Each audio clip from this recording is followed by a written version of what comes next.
हरे कृष्णा। आप सभी का दिन शुभ और मंगलमय हो। माघ मास में जो मनुष्य संयम, नियम और श्रद्धा के साथ जीवन व्यतीत करता है उसका यह लोक ही नहीं परलोक भी धन्य हो जाता है। आज आप सब माघ महात्म का 7वें अध्याय का श्रवण करेंगे। आइए अब हम सब कथा शुरू करते हैं। कथा सुनने से पहले माघ महात्म का एक छोटी सी कथा सुनिए। प्राचीन काल की बात है। हिमालय की तलहटी में एक छोटा सा गांव था जिसका नाम धर्मपुर था। उस गांव में लोग साधारण थे परंतु धर्म, सत्य और पुण्य के मार्ग पर चलने वाले थे। उसी गांव में एक ब्राह्मण दंपत्ति रहते थे, धर्मदत्त और उनकी धर्म पत्नी सुमित्रा। वे अत्यंत गरीब थे पर मन से बहुत पवित्र और ईश्वर भक्त थे। धर्मदत्त प्रतिदिन सूर्योदय से पूर्व उठकर पास की नदी में स्नान करता और भगवान विष्णु का ध्यान करता था। परंतु वर्षों बीत जाने पर भी उनके घर में धन नहीं था और न ही संतान सुख। गांव के लोग कभी कभी उनका उपहास भी करते, लेकिन धर्मदत्त कभी विचलित नहीं हुए। एक वर्ष बाद माघ मास आया। चारों ओर ठंड का प्रकोप था। लोग सूर्योदय से पहले नदी में स्नान करने से घबराते थे, लेकिन धर्मदत्त ने निश्चय किया कि वह पूरे माघ मास तक प्रतिदिन प्रातः ब्रह्म मुहूर्त में स्नान, तिलदान और भगवान विष्णु का स्मरण करेंगे।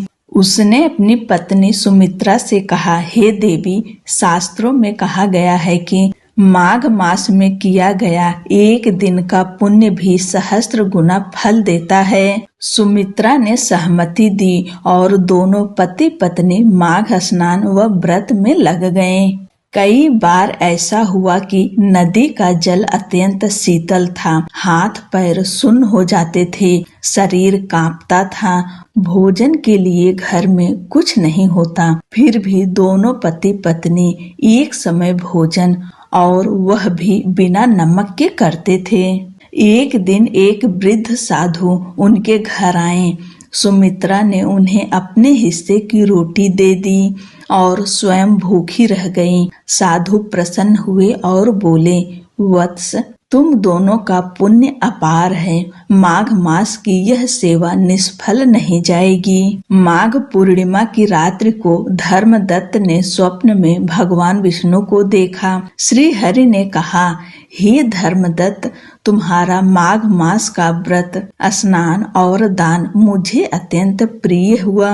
तुम्हारे पूर्वजों को भी इससे मोक्ष प्राप्त हुआ है। शीघ्र ही तुम्हारे दुख दूर होंगे। प्रातः होते ही धर्मदत्त के जीवन में चमत्कार घटने लगे। कुछ ही दिनों में गांव के राजा को एक योग्य पुरोहित की आवश्यकता पड़ी। किसी ने धर्मदत्त का नाम सुझाया। राजा ने उसे सम्मान सहित अपने महल में स्थान दिया। कुछ समय बाद धर्मदत्त और सुमित्रा को संतान सुख भी प्राप्त हुआ। इस प्रकार माघ मास में स्नान, दान, व्रत और कथा श्रवण से दरिद्रता दूर होती है, संतान व सुख समृद्धि प्राप्त होती है, पितरों को तृप्ति मिलती है और अंततः मोक्ष की भी प्राप्ति होती है। शास्त्रों में कहा गया है कि माघ मास में किया गया थोड़ा सा भी पुण्य जन्म जन्मांतर के पापों को नष्ट कर देता है। जो भी इस कथा को श्रद्धा से सुनता या पढ़ता है उसके घर में श्री हरि विष्णु की कृपा सदा बनी रहती है। बोलो भगवान विष्णु की जय, माता लक्ष्मी की जय। अब आप सब 7वें अध्याय का श्रवण कीजिए।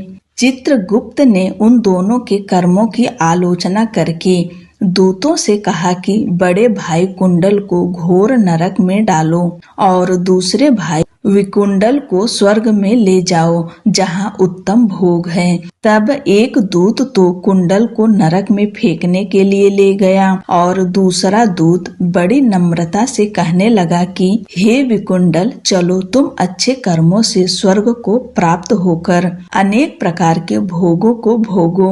तब विकुंडल बड़े विस्मय के साथ मन में संशय धार कर दूत से कहने लगा कि हे यमदूत, मेरे मन में बड़ी भारी शंका उत्पन्न हो गई है, अतएव मैं तुमसे कुछ पूछता हूँ। कृपा करके मेरे प्रश्नों का उत्तर दो। हम दोनों भाई एक ही कुल में उत्पन्न हुए, एक जैसे ही कर्म करते रहे। दोनों भाइयों ने कभी कोई शुभ कार्य नहीं किया। फिर एक को नरक क्यों और दूसरे को स्वर्ग किस कारण प्राप्त हुआ? मैं अपने स्वर्ग में आने का कोई कारण नहीं देखता।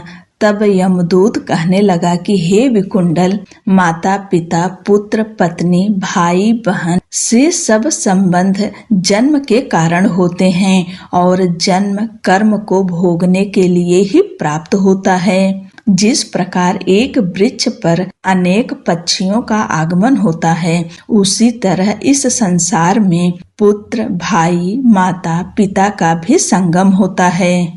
इनमें से जो जैसे जैसे कर्म करता है वैसे ही फल भोगता है। तुम्हारा भाई अपने पाप कर्मों से नरक में गया, तुम अपने पुण्य कर्म के कारण स्वर्ग में जा रहे हो। तब विकुंडल ने आश्चर्य से पूछा कि मैंने तो आज जन्म कोई धर्म का कार्य नहीं किया, सदैव पापों में ही लगा रहा। मैं अपने पुण्य कर्म को नहीं जानता।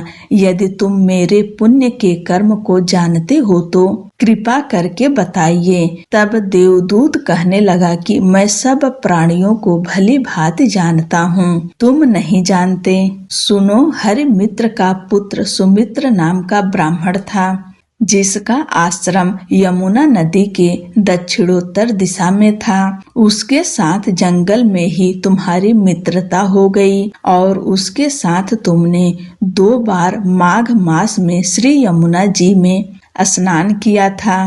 पहली बार स्नान करने से तुम्हारे सब पाप नष्ट हो गए और दूसरी बार स्नान करने से तुमको स्वर्ग प्राप्त हुआ। सो हे वैश्वर, तुमने 2 बार माघ मास में स्नान किया, इसी के पुण्य फल से तुमको स्वर्ग प्राप्त हुआ और तुम्हारा भाई नरक को प्राप्त हुआ।